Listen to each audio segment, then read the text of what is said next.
Hello everyone, அஸ்ஸலாமு அலைக்கும். எப்படி இருக்கீங்க எல்லாரும்? Welcome back. ஸோ இன்றைக்கி வந்து பார்த்திங்கனாக்கா கிச்சன் க்ளீனிங் டிப்ஸோட நான் ஒரு 2 ரெசிபீஸும் வந்து ஷேர் பண்ண போகிறேன் இந்த வீடியோவில். ஸோ இந்த வீடியோ வந்து பார்த்திங்கனாக்கா ஒரு மிக்ஸ்டு vlog மாதிரி தான் இருக்கும், ஒரு ஈவினிங் vlogனு கூட சொல்லலாம். ஸோ வீடியோவை ஸ்கிப் பண்ணாமல் என் வரைக்கும் பாருங்கள். சப்ஸ்கிரைப் பண்ணாதவங்க மறக்காமல் சப்ஸ்கிரைப் பண்ணிக்கோங்க. வாங்க வீடியோக்குள்ளே போகலாம். ஸோ ஃபஸ்ட்டு க்ளீனிங் டிப் என்னன்னு பார்த்தீங்கன்னாக்கா, இந்த உடன் யூட்டன்சில்ஸ்லாம் இருக்கும் இல்லையா, ஃபார் எக்ஸாம்பிள் இந்த மேஷர், ரோலிங் பின், அப்புறம் ஸ்பூன்ஸ்லாம் வந்து நம்ம நிறைய உடன் யூஸ் பண்ணுவோம். அதெல்லாம் எப்படி க்ளீன் பண்ணணும் அப்படின்னு பார்த்தீங்கன்னாக்கா, மாதத்துக்கு ஒரு தடவை என்ன பண்ணுங்கன்னா, ஃபஸ்ட்டு வந்து இது ரெகுலர் டிஷ் வாஷிங் லிக்விடால் இது நல்லா வாஷ் பண்ணிக்கோங்க. அதுக்கப்புறமா சுடு தண்ணி இருக்கும் இல்லையா, அதை வந்து இந்த மேலே இந்த மாதிரி ஊற்றிக்கோங்க. பாருங்கள், நல்லா சூடாக இருக்கணும் தண்ணி. ஸோ உடன் யூட்டன்சில்ஸ்லாம் வந்து கண்டிப்பாக க்ளீன் பண்ணியே ஆகணும். ஏன்னா வந்து ரொம்ப அது யூஸ் பண்ண வந்து ரொம்ப ரஃப் ஆகிடும். இந்த மேஷெல்லாம் பயங்கரமாக ரஃப் ஆகிறதுக்கு சான்ஸ் இருக்குது. ஸோ அதனால் வந்து இந்த மாதிரி மாதத்துக்கு ஒரு தடவை இந்த மாதிரி பண்ணிட்டோன்னா நம்ம யூட்டன்சில்ஸ்லாம் நல்லாயிருக்கும். ஸோ இது சுடு தண்ணியை போட்டு இது நல்லா வாஷ் பண்ணதுக்கப்புறம் ஒரு டிஷ்யூ பேப்பர் வச்சு இது நல்லா வந்து நான் வைப் பண்ணிக்கிறேன். கொஞ்சம் கூட தண்ணி இல்லாமல் இது நல்லா வைப் பண்ணிக்கோங்க. ஸோ அதுக்கப்புறமா வந்து குக்கிங் ஆயில் எடுத்துக்கோங்க. நான் இங்கே வந்து கெனோலா ஆயில் எடுத்திருக்கேன். ஸோ கொஞ்சமாக கெனோலா ஆயில், அப்படி உங்கள்கிட்ட கெனோலா ஆயில் இல்லைன்னா பாம் ஆயில் கூட நீங்கள் யூஸ் பண்ணலாம். வெஜிடபிள் எந்த ஆயில் வேணாலும் யூஸ் பண்ணிக்கலாம். ஸோ அதை வந்து கொஞ்சமாக டிஷ்யூ பேப்பரில் போட்டுட்டு இந்த மாதிரி ரோலிங் பின்னில் ஈவனாக வந்து அப்ளை பண்ணிக்கோங்க. ஸோ இது பண்ணுறதுனால என்ன ஆகும்னா, நம்ம உடன் யூட்டன்சில்ஸ்லாம் நல்லா ஒரு ஷைன் வரும். அண்ட் வந்து ரொம்ப நிறைய வருஷத்துக்கு வந்து நல்லா அப்படியே தான் இருக்கும். அதுக்கப்புறமா இந்த ஆயில் அப்ளை பண்ணிவிட்டு அப்படியே விட்டுறக்கூடாது. டிஷ்யூ பேப்பரால் அந்த எக்ஸஸ் ஆயிலெலாம் மறுபடியும் வந்து இந்த மாதிரி ரிமூவ் பண்ணிக்கணும். ஸோ அப்படியே நீங்கள் ஆயில் விட்டுட்டிங்கன்னா ரொம்ப வந்து ஒரு மாதிரி ஆயிலியாக ஆகிடும். நம்ம யூட்டன்சில்ஸ் யூஸே பண்ண முடியாது, அந்த மாதிரி ஆகிடும். ஸோ ஆயில் அப்ளை பண்ணதுக்கப்புறம் அந்த எக்ஸஸ் ஆயில் மறுபடியும் வந்து டிஷ்யூ பேப்பர் வச்சு ரிமூவ் பண்ணிக்கணும். ஸோ இதுதான் வந்து ஃபஸ்ட்டு டிப்பு, கிச்சன் க்ளீனிங்கோட ஃபஸ்ட்டு டிப்பு. ஸோ அவ்வளோதான், பாருங்கள், இது நல்லா க்ளீன் ஆகிடுச்சு அண்ட் ஒரு நல்ல ஷைனிங்காகவும் ஆகிடுச்சு. ஸோ செகண்ட் கிச்சன் டிப் என்னன்னு பார்த்தீங்கன்னாக்கா, கண்டிப்பாக வந்து கிச்சனில் வந்து நிறைய காக்ரோச்சஸ், ஃப்ளைஸ்லாம் வர வாய்ப்பு இருக்குது. ஸோ அது அவாய்ட் பண்ணுறதுக்கு ஒரு ஸ்ப்ரே பாட்டிலில் கொஞ்சமாக தண்ணி ஆட் பண்ணிக்கோங்க. அது கூடவே ஒரு ஸ்பூன் சால்ட்டும் வினேகரும் சேர்த்து இந்த மாதிரி ஒரு மிக்சர் ரெடி பண்ணிக்கோங்க. அதுக்கப்புறம் இந்த மிக்சர் வந்து அந்த ஸ்ப்ரே பாட்டிலில் இந்த மாதிரி தண்ணியில் வந்து மிக்ஸ் பண்ணிக்கோங்க. ஸோ வந்து வினேகர் வந்து கொஞ்சமாக தான் ஆட் பண்ணுங்கள். வினேகர் நிறைய ஆட் பண்ணிங்கன்னா அது வந்து ஸ்டெயின்ஸ் வரும், வினேகரோட ஸ்டெயின்ஸ். ஸோ ஜஸ்ட்டு ஒரு ஸ்பூன் வினேகர் ஆட் பண்ணாலே போதும். அண்ட் சால்ட் வந்து எந்த விதமான பாக்டீரியாலாம் வந்து அதில் வந்து போயிடும் சால்ட்னால். ஸோ இந்த மிக்சர் வந்து பார்த்திங்கனாக்கா, நம்ம ரெகுலராக எங்கெங்கெல்லாம் வந்து நம்ம க்ளீன் பண்ண மாட்டோமோ, லைக் அவனுக்கு பின்னால், இந்த மாதிரி மிக்சிக்கு பின்னால், இதெல்லாம் வந்து வீக்லி ஒன்ஸ் நம்ம இந்த மாதிரி க்ளீன் பண்ணாலே போதும். ரொம்ப எஃபெக்டிவாக இருக்கும் இந்த சொல்யூஷன். காக்ரோச்சஸ்லாம் எதுவுமே வராது. அண்ட் வினேகர் வந்து பார்த்திங்கனாக்கா சூப்பராக க்ளீன் ஆகும். இந்த மாதிரி ஸ்டெயின்ஸ்லாம் வந்து ஃபார் எக்ஸாம்பிள் மிக்சியில எல்லாம் வந்து நிறைய ஸ்டெயின்ஸ் படும். ஸோ இந்த மாதிரி டைல்ஸ்லேயும் வந்து பார்த்திங்கனாக்கா ஸ்டெயின்ஸ்லாம் படும். ஸோ குக் பண்ணும்போது நிறைய ஸ்டெயின்ஸ்லாம் வரும் இல்லையா, அது சொல்கிறேன். ஸோ இந்த மாதிரி ஸ்டெயின்ஸ்லாம் வந்து க்ளீன் பண்ணுறதுக்கு வினேகர் சால்ட்டோட இந்த சொல்யூஷன் ரொம்பவே சூப்பராக இருக்கும். அண்ட் நீங்கள் பாருங்கள், நான் அவனும் வந்து இந்த மாதிரி க்ளீன் பண்ணிப்பேன். ஸோ இந்த சொல்யூஷன் அப்ளை பண்ணி க்ளீன் பண்ணதுக்கப்புறம் இந்த மாதிரி காட்டன் கிளாத் வச்சு தொடச்சிக்கோங்க.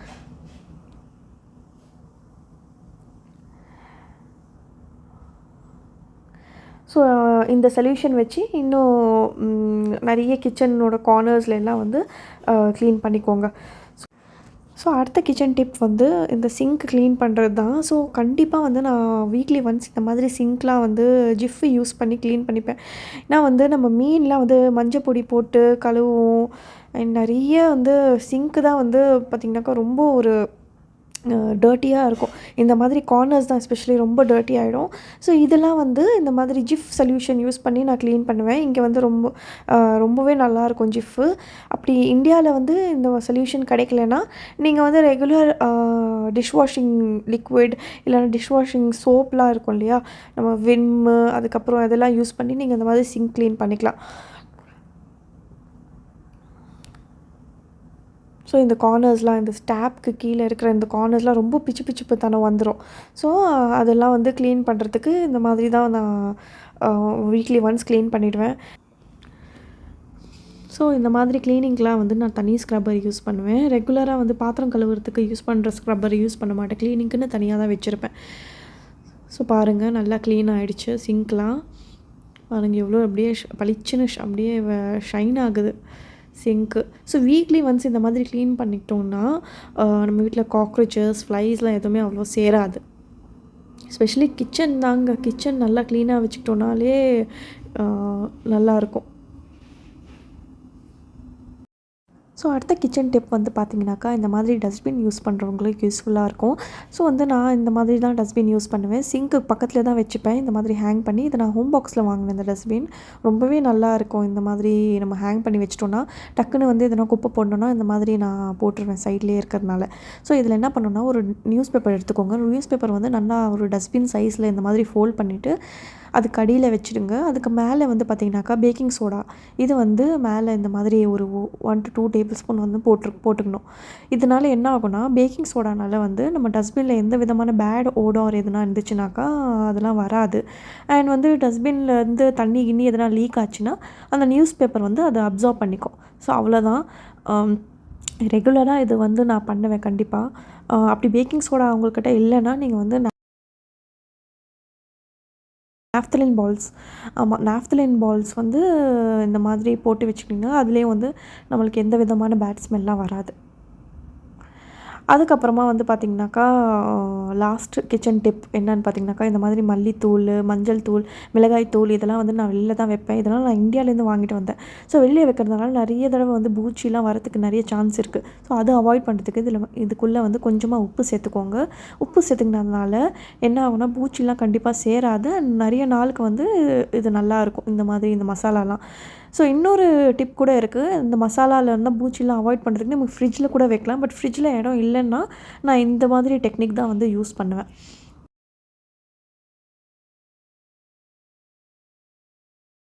ஸோ அடுத்தது வந்து இங்கே நான் சூப் செய்ய போகிறேன். ரொம்ப ஈஸியான மெத்தடில் தான் இன்றைக்கி செய்ய போகிறேன். ஸோ கண்டிப்பாக வந்து வீட்டில் ட்ரை பண்ணுங்க இந்த ரெசிபி. ஸோ என்ன பார்த்தீங்கன்னாக்கா, ஒரு சூப் பேனில் வந்து இந்த மாதிரி நான் ஒரு 300 கிராம்ஸ் அளவுக்கு மட்டன் சேர்த்துக்கிட்டேன். என்கிட்ட வந்து மட்டன் நல்லி கிடைக்கல இன்றைக்கி. அதனால் வந்து ரெகுலர் மட்டன் வித் போன் அதுதான் வந்து சேர்த்துக்கிட்டேன். அது கூடவே வந்து ஒரு பாதி வெங்காயம், ஒரு மீடியம் சைஸ் வெங்காயத்தோட பாதி வெங்காயம் வந்து ஆட் பண்ணிக்கிட்டேன். அது கூடவே வந்து பார்த்திங்கனாக்கா ஒரு டேபிள் ஸ்பூன் அளவுக்கு பெப்பர் ஆட் பண்ணிக்கிட்டேன். அதுக்கப்புறமா வந்து ஒரு டேபிள் ஸ்பூன் அளவுக்கு பெப்பர் தூள் ஆட் பண்ணிக்கிட்டேன். ஸோ பெப்பரும் ஆட் பண்ணணும், ப்ளஸ் வந்து பெப்பர் தூளும் வந்து ஆட் பண்ணிக்கோங்க. அதுக்கப்புறமா வந்து பார்த்திங்கனாக்கா ஒரு பாதி அளவுக்கு தக்காளி ஆட் பண்ணிக்கோங்க. ஸோ தக்காளி வந்து ரஃப்லி சாப், எல்லாமே வந்து ஆனியன், டொமேட்டோ எல்லாமே வந்து ரஃப்பாக தான் சாப் பண்ணி ஆட் பண்ணிக்கிட்டேன்.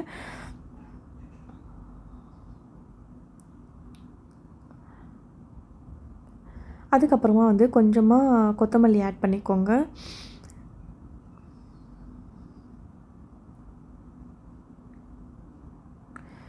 ஸோ இங்கே ஒரு 1/2 டேபிள் ஸ்பூன் அளவுக்கு ஜிஞ்சர் கார்லிக் பேஸ்ட்டும் ஆட் பண்ணிக்கோங்க. அப்புறம் மஞ்சத்தூளும் உப்பு சேர்த்துக்கோங்க.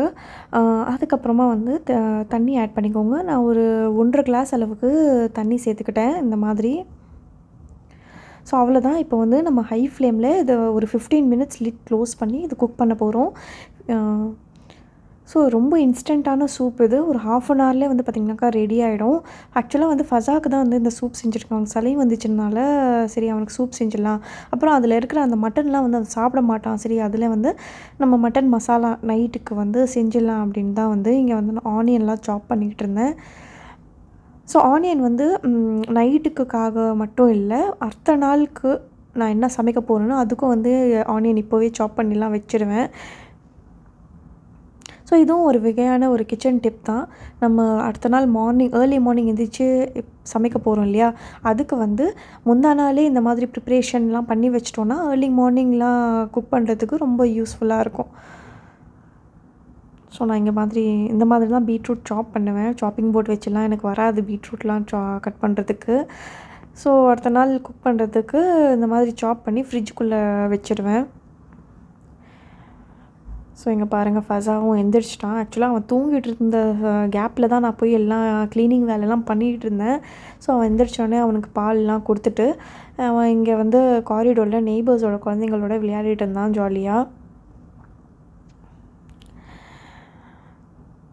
ஸோ பீட்ரூட்லாம் வந்து சாப் பண்ணிவிட்டேன். இது பாருங்கள், இந்த சாப்பிங் போர்டு ரொம்பவே நல்லா இருக்குங்க. இது ஐக்கியாவில் வாங்கினேன். ரொம்ப நல்லாயிருக்கு, ஈஸியாக க்ளீன் பண்ணுறதுக்கும் நல்லாயிருக்கு. ஸோ அது சாப் பண்ணதுக்கப்புறம் இங்கே நான் நைட்டுக்கு வந்து தோசை செய்யலாம் அப்படின்னு யோசித்தேன். மட்டன் மசாலாவோட தோசை செய்யலாம் அப்படின்ட்டு. ஸோ அதுக்கு வந்து இந்த தோசைக்கல்லை வந்து நல்லா வாஷ் பண்ணி ஆயில் அப்ளை பண்ணி வச்சுட்டேன் ரெடியாக. ஸோ இப்போ பாருங்கள் 15 மினிட்ஸ்க்கு அப்புறம் இந்த சூப் பாருங்கள். இந்த சூப் நம்ம தண்ணி ஆட் பண்ணியிருந்தோம் இல்லையா, தண்ணி நல்லா ரெடியூஸ் ஆகிருக்கு பாருங்கள். அண்ட் எந்த விதமான திக்னர் கூட நான் இதில் ஆட் பண்ணல, கார்ன்ஃப்ளவர் எதுவுமே ஆட் பண்ணல. அதுவே வந்து நல்லா திக்காக வரும் சூப்பு. ஸோ அது கூடவே வந்து பார்த்திங்கனாக்கா இந்த மாதிரி டொமேட்டோலாம் கட் பண்ணி வச்சிட்டேன். இப்போ வந்து சூப் லோ ஃப்ளேமில் வச்சு நான் குக் பண்ணிக்கிட்டு இருக்கேன். இது வந்து ஒரு 10 மினிட்ஸ் நான் குக் பண்ணுவேன், அவ்வளோதான். சூப் ரெடி ஆகிடும் இன்னும் 10 மினிட்ஸில். அது வரைக்கும் வந்து என்ன பண்ணுறது அப்படின்னு சொல்லிட்டு சரி தக்காளியும் கட் பண்ணி வச்சிடலான்ட்டு தக்காளியும் கட் பண்ணி வச்சிட்டேன். ஸோ பாருங்கள், சூப்பும் ரெடி ஆகிடுச்சு.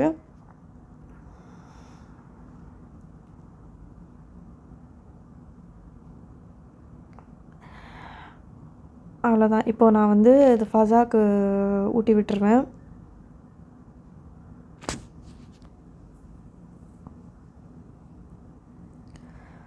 அதுக்கப்புறமா இங்கே பாருங்கள், இதில் இருக்கிற இந்த மட்டனை வச்சு தான் வந்து இன்றைக்கி இன்னொரு ரெசிபி, மட்டன் மசாலா ரெசிபியும் செய்ய போகிறேன்.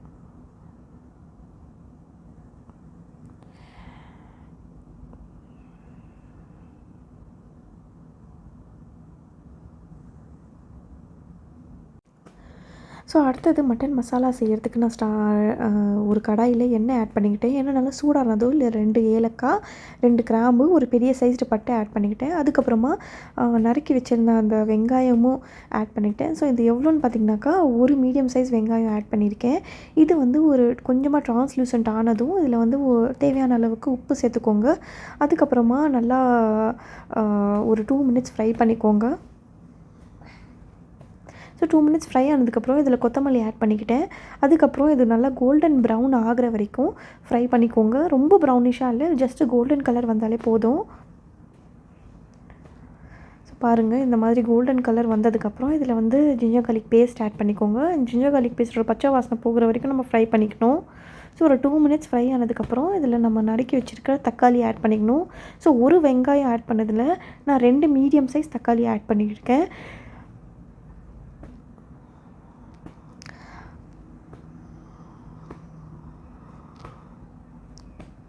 அதுக்கப்புறமா எல்லாம் ட்ரை ஸ்பைசஸும் ஆட் பண்ணிக்கோங்க. 1 table spoon chilli powder, 1/2 table spoon turmeric powder, அதுக்கப்புறமா மல்லித்தூள் இதில் அதிகமாக சேர்த்துக்கணும். 1 டேபிள் ஸ்பூன் அளவுக்கு மல்லித்தூள் ஆட் பண்ணிக்கோங்க. அப்புறம் 1/2 டேபிள் ஸ்பூன் கரம் மசாலா. இந்த இன்க்ரீடியன்ஸோட லிஸ்ட்டு எல்லாமே நான் டிஸ்கிரிப்ஷன் பாக்ஸ்லேயும் போடுறேன், கண்டிப்பாக செக் பண்ணி பாருங்கள். ஸோ இந்த மசாலாலாம் ஆட் பண்ணதுக்கப்புறம் நான் இதில் கொஞ்சமாக தண்ணி சேர்த்துக்கிட்டேன், இந்த மசாலாலாம் வந்து பேர்ன் ஆகாமல் இருக்கிறதுக்கு.